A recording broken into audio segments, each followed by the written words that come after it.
Once upon a time, two twins named Obi and Nnamdi lived in a remote village in the heart of Igbo land. They were inseparable since the day they were born. Their relationship was as solid as the roots of the old Iroko tree that stood tall in the center of their village. Obi and Nnamdi were known throughout the land for their kindness, wisdom, and their unwavering love for one another.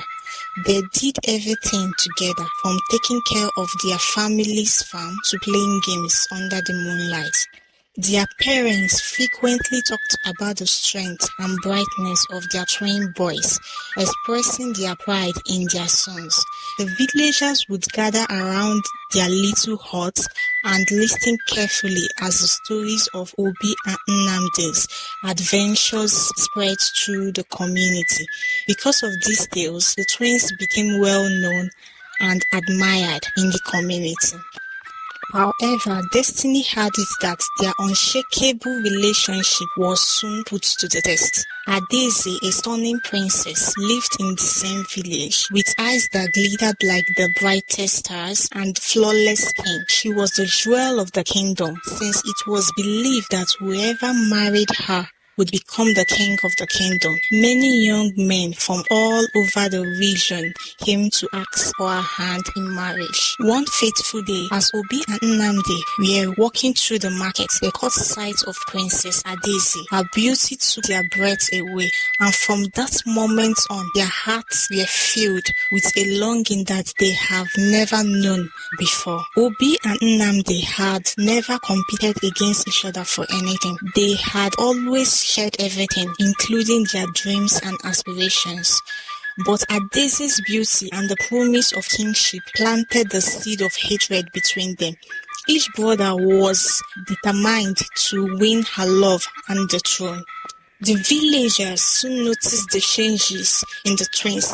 They no longer spent their days working together in harmony. Instead, they were often seen alone, lost in thought, or practicing their skills to impress the princess. The once unbreakable bond between Obi and Nnamdi began to show signs of tension. One evening, the king announced a grand competition to determine who would win Adaeze's hand in marriage. The contest would test the strength, intelligence, and bravery of the suitors. Obi and Nnamdi, like many other suitors, decided to participate. Please do not forget to subscribe to my YouTube channel. Like this video, comment, share to your family and friends. Do not forget to turn on the notification bell after subscribing so that you will be the first person to know when I post a new video. And tell me what you think about this video in the comment section. There was a lot of competition. Every task was rated to put different characteristics of a real leader to the test. Nnamdi performed well in the physical tasks thanks to his strength and quickness. On the other hand, Obi excelled in intellectual tasks. His insight and fast thinking made him stand out from the others. As the days passed, the rivalry between the twins grew more intense. Their friendly battle turned into heated arguments, and their once supportive relationship became marked by jealousy and resentment.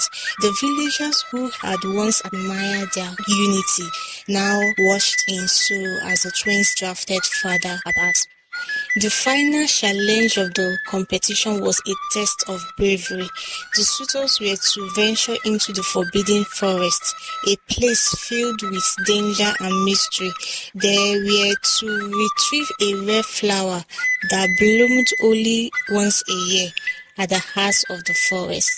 The one who returned with the flower would win Adaeze's hand in marriage.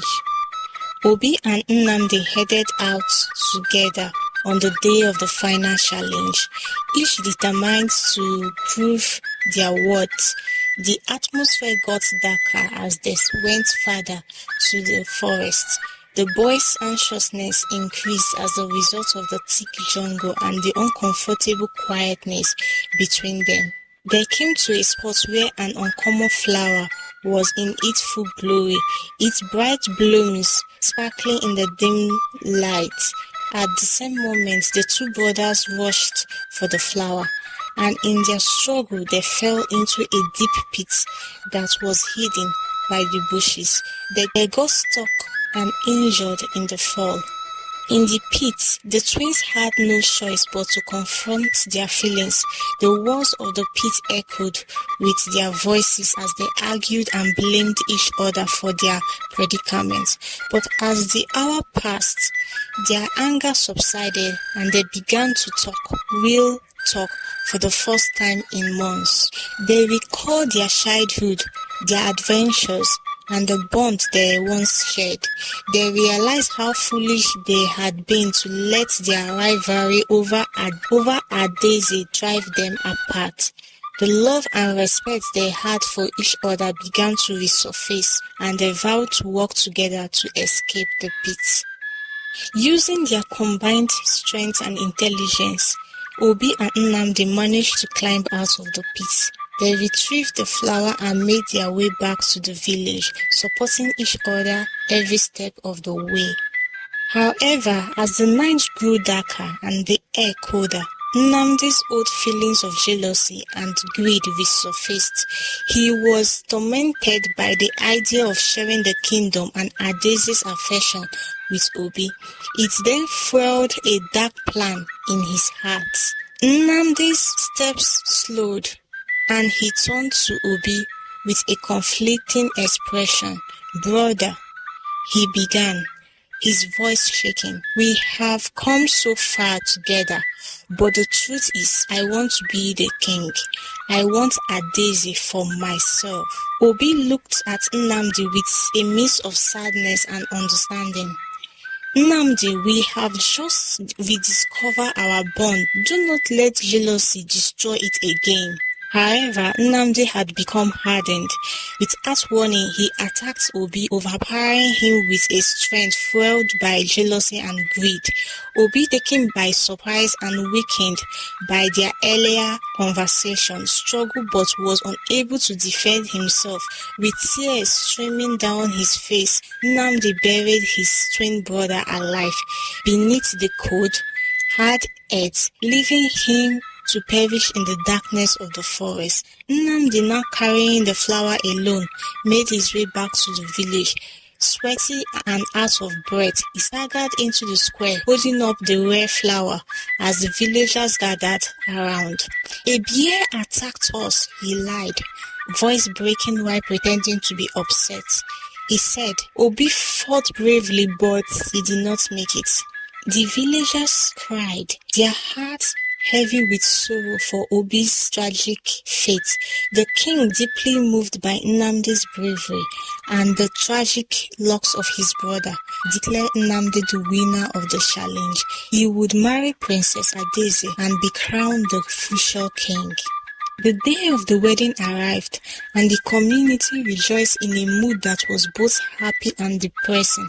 Adaeze, though happy to be marrying the man she believed was brave, could not shake a strange feeling of unease as Nnamdi took the throne beside her, ruling with an iron fist and a heart filled with guilt. The villagers was happy with their new king. Everybody thought he deserved the throne, despite his outward show of strength and confidence.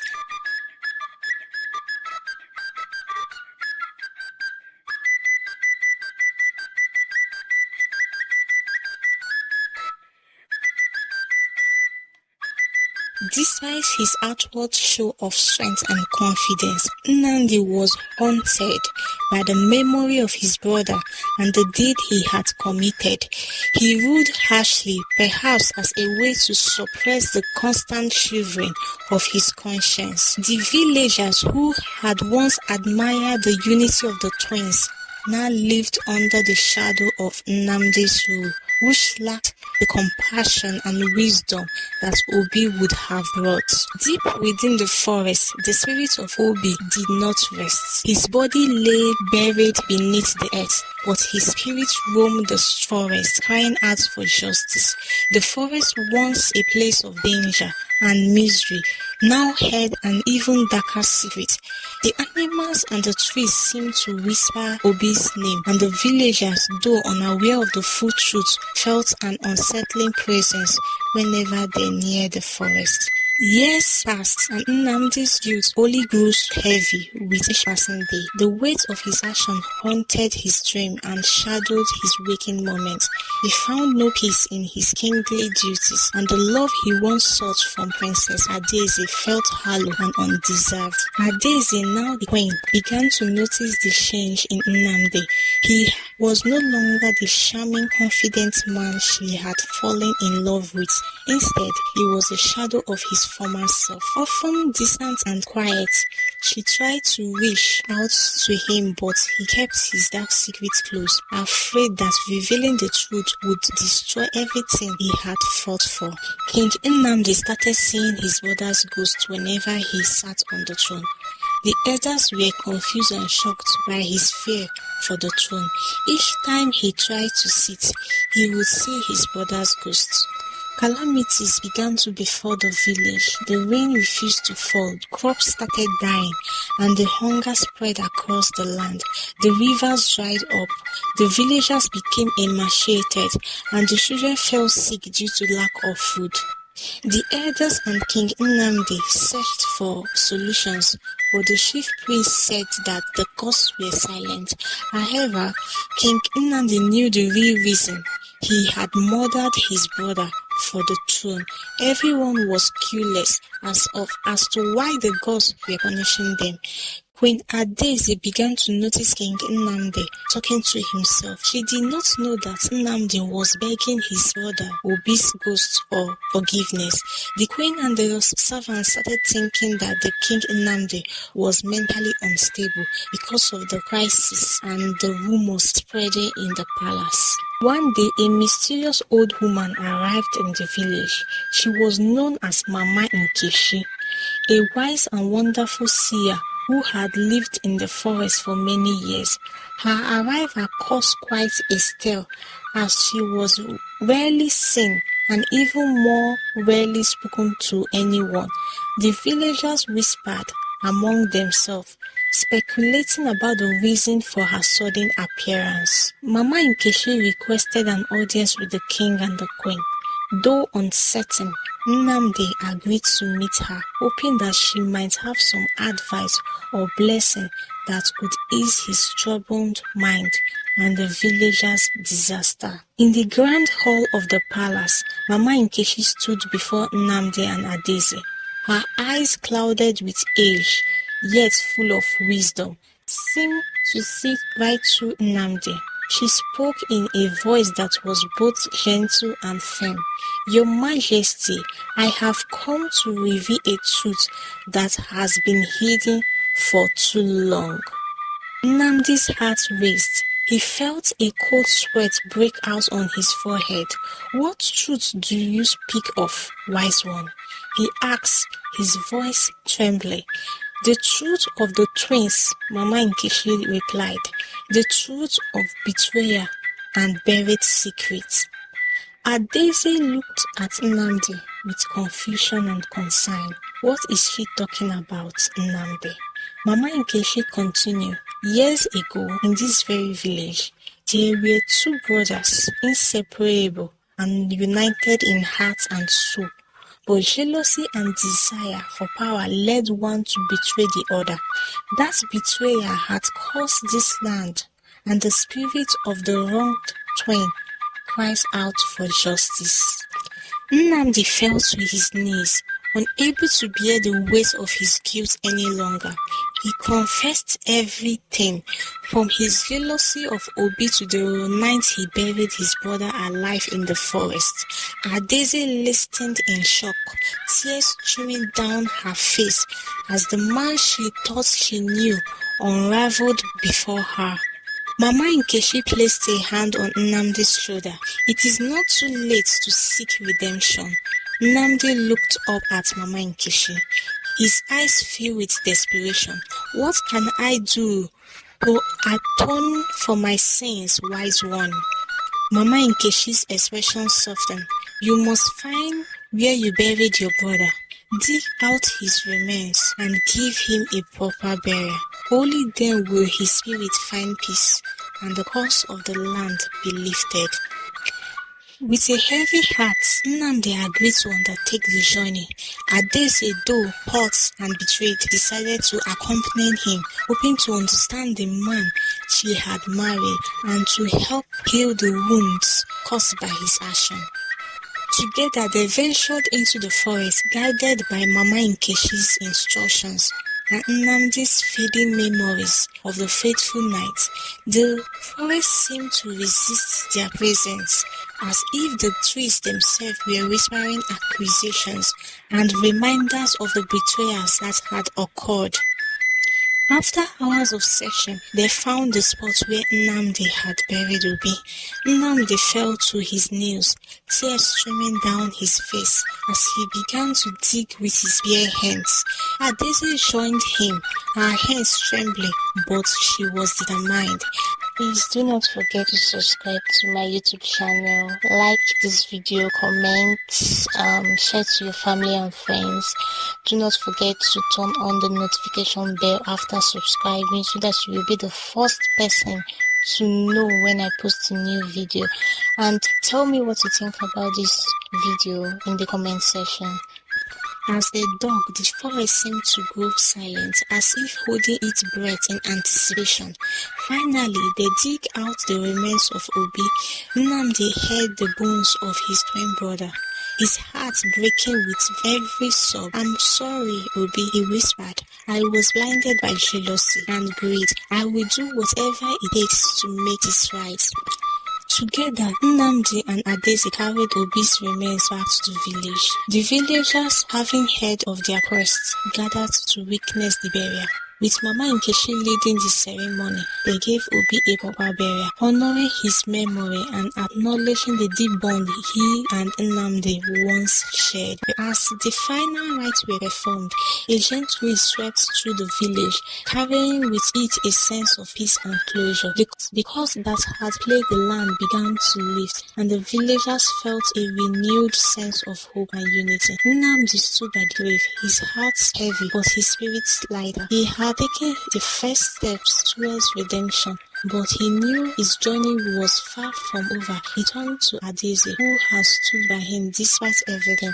"Adaeze," he said, his voice filled with remorse, "I do not deserve your forgiveness, but I promise to spend the rest of my life making amends for what I have done."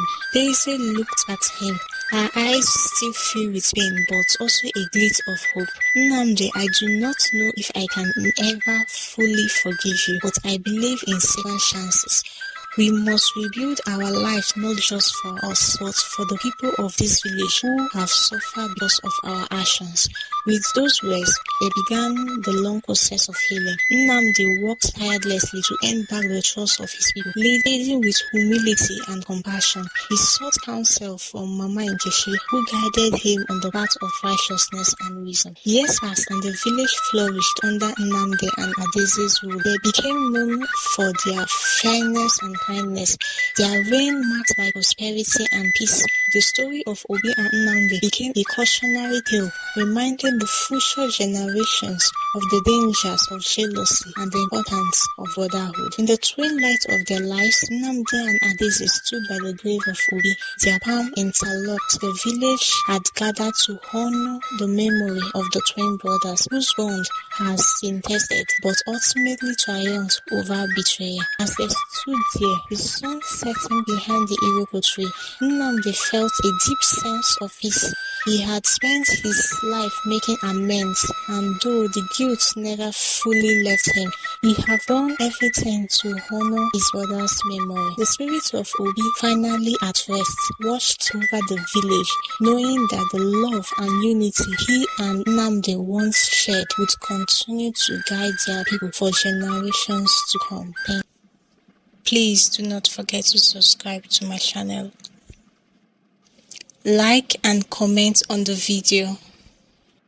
Remember to turn on the notification bell so that you will be the first person to know whenever I post a new video. Share this video to your friends and family, and let me know what you think about this video in the comment section. I can't wait to make another video for you guys. Thank you.